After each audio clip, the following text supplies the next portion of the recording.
The breeze whipped my hair across my face as the cherry blossoms rained down around us. I looked over at Nolan, taking in his chiseled jawline and kind eyes. He had one hand rested gently on the back of my wheelchair as he pushed me along the winding path in the park. "It's so beautiful here," I said. "Thank you for bringing me." "Of course, darling," Nolan replied, leaning down to plant a soft kiss on my forehead. "I'd do anything for you, you know that." I smiled up at him, my heart swelling. After the accident that left me paralyzed, Nolan had been my rock. He took care of my every need, catering to my wheelchair, helping me bathe, making sure I took my medications. I didn't know what I would do without him. We continued through the park, the pavement smooth beneath my wheelchair. Up ahead, the path sloped downwards towards a small bridge crossing a stream. "Oh, look, the bridge," I said. "Let's stop for a moment once we cross." "Of course," Nolan said, his voice suddenly tense. As we started down the slope, he pivoted my chair sideways. Before I could ask what he was doing, he leaned down, his lips nearly touching my ear. "I'm bankrupt," he whispered harshly. "I've blown through your inheritance. I need that life insurance money if we're going to live comfortably." My heart dropped into my stomach as words registered. "What are you saying?" I gasped. "I'm so sorry about this, darling." With that, he shoved my wheelchair forward with immense force. I screamed as I hurtled down the steep slope, bracing myself as the wheelchair hit the bottom and flipped over, tossing me onto the hard ground. Sharp pain radiated through my body and my vision blurred. "Nolan!" I tried to shout, but it came out as a whimper. I heard his footsteps crunching on the gravel as he approached. When he leaned over me, his face was a mask of anguish. "Oh my God, Alara!" he cried. "I'm so sorry. I lost control of your wheelchair. Here, let me get you back in." As he righted the wheelchair, disbelief flooded through me. He was pretending that this was an accident. He scooped me up and gently placed me back in the seat, his brows knitted together in feigned worry. I scanned the area wildly, but we were alone. "What have you done?" I choked out, barely able to get the words out past the pain in my ribs. "Shh," he soothed. "Try not to move. You might have broken something. I'm going to call an ambulance." As he pretended to dial his phone, I saw a flash of panic cross his face. His plan had gone horribly wrong. He knelt down next to me again, taking my hand in his. "Just hang on, baby. Help is coming. I promise I'll take care of you." The false affection in his voice made me want to vomit. Hot tears spilled down my cheeks as I realized the man I loved had tried to kill me. The steady beep of the heart monitor greeted me as I blinked open my eyes. I was in a hospital room, my body aching. Nolan sat in a chair next to the bed, his leg heavily bandaged. He looked up as I stirred, relief washing over his face. "Oh, thank God you're awake," he gushed, grasping my hand. "I was so worried." My pulse quickened as memories came flooding back. The wheelchair careening down the hill, Nolan's cold confession, his botched attempt to kill me. I yanked my hand away. "Don't touch me," I hissed. Nolan drew back, feigning confusion. "Alara, what's wrong?" "You pushed me down that hill. You wanted me dead for the insurance money," I accused. Nolan's mouth fell open. "What? No, it was an accident. I would never hurt you, Alara. I tried to stop the wheelchair, but it went out of control. I jumped down the slope after you, but my leg got caught between the wheelchair spokes as I tried to stop your fall. I'm so sorry I couldn't prevent you from getting hurt." I studied his face, searching for any hint of deception, but found only earnest concern. "The doctors said you have a concussion," Nolan continued. "You must have imagined what happened due to the head trauma." Doubt crept into my mind. Could I have imagined it? My memories from that day were hazy. And now Nolan was injured too. I glanced at his bandaged leg, guilt replacing the suspicion. I'm sorry," I stammered. "I must be confused." Nolan squeezed my hand reassuringly. "It's okay. I'm just glad you're all right." Over the next few days, as my injuries healed, Nolan doted on me relentlessly. He fluffed my pillows, fed me soup, and held my hand when the pain meds wore off. His unwavering devotion made me feel foolish for ever questioning his intentions. But as the weeks passed, small things seemed off. Nolan became obsessed with money, poring over our accounts and insurance policies. He insisted on extravagant home modifications to accommodate my wheelchair, urging me to pay for them with my inheritance. One night, as I wheeled into the bedroom, Nolan slammed his laptop shut quickly. "What are you looking at?" I asked. Oh, nothing important, he said, avoiding eye contact. While he was in the shower, I opened the laptop and accessed the browser history. My heart sank as I saw searches for how to increase your spouse's life insurance and big payouts for accidental deaths. Nolan hadn't been searching for accident victims to help. He was researching how to profit from my hypothetical accidental death. Bile rose in my throat as I finally accepted the truth.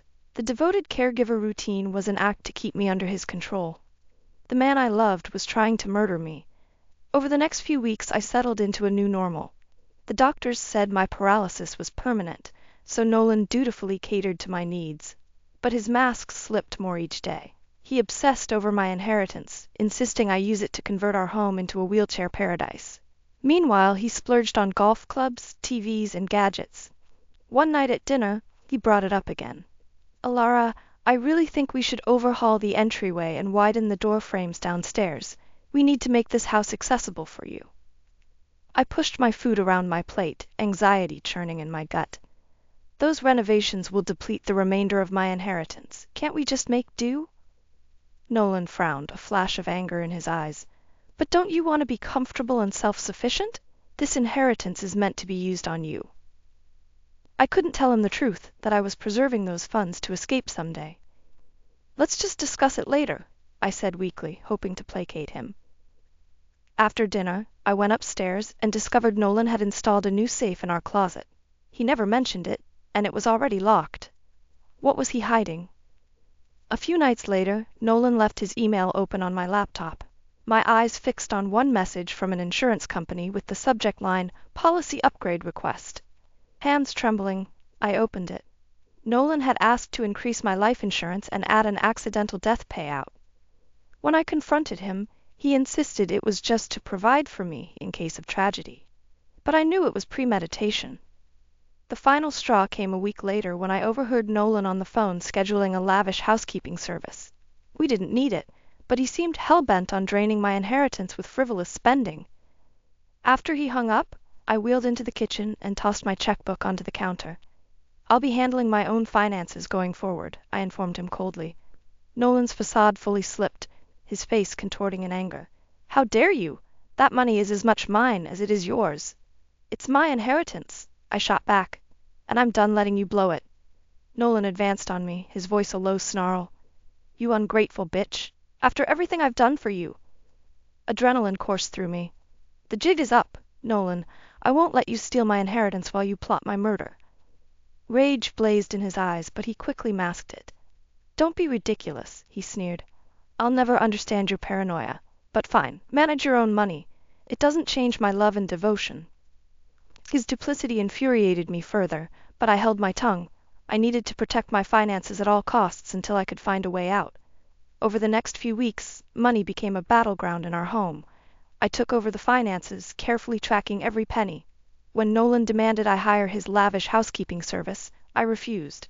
We don't need it, I said firmly. I can handle the cleaning. Nolan's face darkened. But in your condition. I'm fine, I cut him off. We're not wasting money. After that, our arguments escalated. Nolan increasingly spent money behind my back, on expensive takeout when I cooked simple meals, new electronics, anything he desired. One day, I came home to find he had purchased a $3,000 Tempur-Pedic mattress without consulting me. Return it now, I demanded. Why are you being so controlling? He shot back. I'm just trying to make our home nicer for you. Bullshit, I spat. You're bleeding our accounts dry, trying to spend my inheritance before I cut you off. Nolan's expression contorted in rage. For a moment, I thought he might hit me, but he quickly smoothed his face into a mask of polite concern. Elara, I'm worried about you, he said gently. This obsession with money isn't healthy. You know I just want what's best for you. I wanted to scream at his pathetically transparent manipulation, but I held myself in check. Over the next week, small amounts of cash began disappearing from my purse. $20 here, $50 there. I knew Nolan was taking it. Meanwhile, the utilities and credit card bills skyrocketed without explanation. One night I logged into our accounts and realized why. Nolan had increased the thermostat to 85 degrees, changed our cable package to premium channels, and added himself as an authorized user to my credit card. The next morning, I changed the thermostat back and called the cable company to downgrade our plan. When Nolan realized what I'd done, he cornered me in the kitchen. "How dare you make changes without consulting me?" he bellowed. I refused to cower. "I'm correcting your frivolous spending. You're bleeding me dry." Nolan slammed his fist on the counter. "That's my money, too. You don't get to control everything." "It's my inheritance," I shouted back. "I see exactly what you're doing, trying to drain that money, but I won't let you get away with it." Nolan stepped closer, looming over me. "You'll regret this," he hissed. "That money is the only reason I'm stuck playing your little wheelchair nursemaid." I recoiled at his words, my worst fears confirmed. Our relationship was nothing but a ruse designed to steal my inheritance. "Get away from me," I snarled. "We're done." I wheeled my chair backwards from him, my heart pounding with rage and adrenaline. The man I loved was gone. All that remained was a manipulating thief trying to drive me to bankruptcy or death. But I wouldn't back down or surrender my independence. Not to him, not to anyone. The battle lines were drawn. After our blow-up, I stopped speaking to Nolan altogether. The loving facade had slipped away, exposing his deceit. Now we coexisted in tense silence, speaking only when necessary. I continued scrutinizing our accounts, noticing strange inconsistencies. Gas and grocery expenditures were double what they should have been. When I asked Nolan about it, he got evasive. "I've just been driving more for errands," he muttered, "and groceries are expensive lately." I knew he was lying and pocketing the extra cash, but I had no proof. Suspicions gnawed at me. Where was he driving? Was he seeing someone else? I decided to find out. I called a private investigator and explained my situation. 2 days later, I received a large envelope in the mail. Hands shaking, I opened it to find photos of Nolan embracing a woman in front of a nice suburban home, captioned with an address. Bile rose in my throat as I realized the truth. Nolan had a secret family. Fury coursed through me. All the manipulation and lies weren't just about money. He was living a double life. I wanted to confront him right away, but I waited. I needed more proof before initiating the inevitable divorce.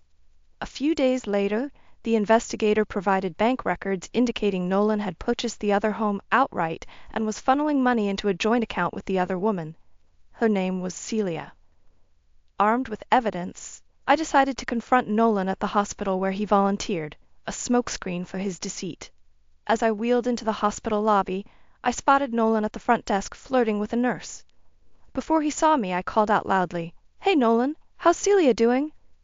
Nolan's head whipped around, his face straining of color when he saw me. He quickly masked his shock with feigned confusion. "Who?" he stammered. I threw the envelope of evidence onto the desk. Photos and bank records spilled out. "Save it!" I spat. "I know about your little wifey across town. Did you really think you could get away with it?" Nolan glared at me coldly. "You don't know what you're talking about. This is absurd." I shook my head in disgust. "The jig is up, Nolan. I'm filing for divorce. Have fun splitting your assets between 2 households." I wheeled my chair away, Nolan calling after me desperately. But I didn't stop. The time for mercy was over. Over the next few days, I met with lawyers to initiate divorce proceedings, documenting Nolan's infidelity and financial deceit. I wanted to ruin him. Soon after, I sat Nolan down at home. "Here are your options," I told him icily. "Agree to a divorce with 0 spousal support, letting me keep 100% of my inheritance, or I'll make sure every one of your friends and family knows exactly what a cheating, swindling scumbag you are." Nolan pleaded with me, but I refused to back down. The man I loved was gone. In his place was a manipulative stranger who needed to pay. After I presented the evidence, Nolan had no choice but to agree to my terms. The divorce was swift and brutal, leaving him financially devastated. I walked away free, my inheritance intact, ready to begin a new chapter away from my lying, cheating ex-husband. What awaited me was unclear, but it had to be better than the nightmare I'd endured. In the months after the divorce, I focused on recovery and adapting to my new normal. My lawyer ensured I received a generous alimony, allowing me to afford live-in care. Though my paralysis persisted, my new doctor encouraged me to stay positive. "Your condition is still evolving," he assured me. "With rehabilitation, you may regain functionality." His optimism lifted my spirits. For the first time since the accident, I had hope.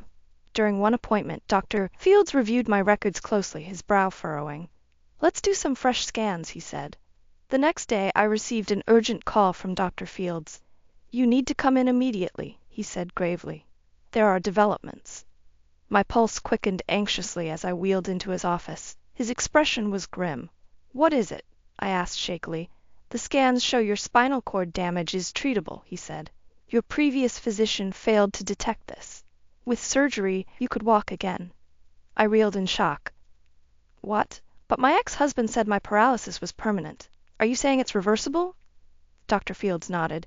"Given proper treatment, your prognosis is very good. I believe your previous doctor misinterpreted the scans. Your ex likely concealed this from you."